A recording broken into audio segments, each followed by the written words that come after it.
কিছু বক্তব্য রাখার জন্য আমাদের রশিদুল ভাই দীর্ঘদিন আওয়ামী লীগের সাথে জড়িত ছিলেন।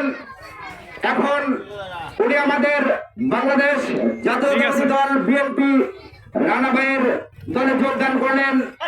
এই জন্য আপনার রশিদুল ভাইকে সংক্ষিপ্ত বক্তব্য রাখার জন্য বিশেষভাবে অনুরোধ করছি।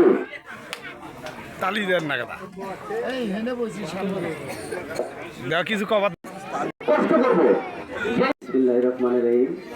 যেহেতু দীর্ঘ অনেক দিন ধরে হয়তো করে অল্পের মধ্যে দু একটা কথা বলে শেষ করে দিই। হয়তো আমার নাম রশিদুল, আমি দীর্ঘদিন ধরে আওয়ামী লীগ দল করছি।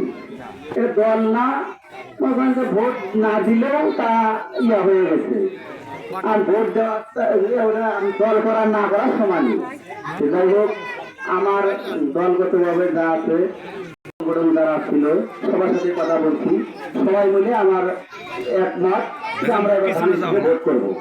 এটাই আমরা ইনশাল্লাহ হয়তো রানা ভাইয়ের যদি আমরা সঙ্গ দেয়া তাহলে ইনশাল্লাহ আমরা জয় আনতে পারবো। এই বলে আমরা বক্তব্য শেষ করছি। আসসালামু আলাইকুম। ধন্যবাদ। ইউনিয়ন বিএনপি হুসাইন ভাইকে ওনার বক্তব্য আজকে জাতীয় সংসদ নির্বাচনে আমাদের প্রান্তীয় কান্ডাই আমাদের মধ্যমণি উত্তর বাংলার কিছু সন্তান, ছোটবাল্যবাসী ইউনিয়নের কিছু সন্তান জনতাল শহীদ রহমান আনোয়ারের আজকের নির্বাচনী বাল্যবাসী ইউনিয়নের ৯ নং ওয়ার্ডের প্রথম জনসভার মধ্যে উপস্থিত আছেন আজকে এই প্রধানমন্ত্রী হিসেবে জনাবা শামীমুর রহমান আহম। তিনি উপস্থিত আছেন অর্থবাল্যবাসী ইউনিয়নের সম্মানিত আহ্বায়ক আলাদা মহাশয়, কেডা ইউনিয়নের সংগ্রামী সদস্য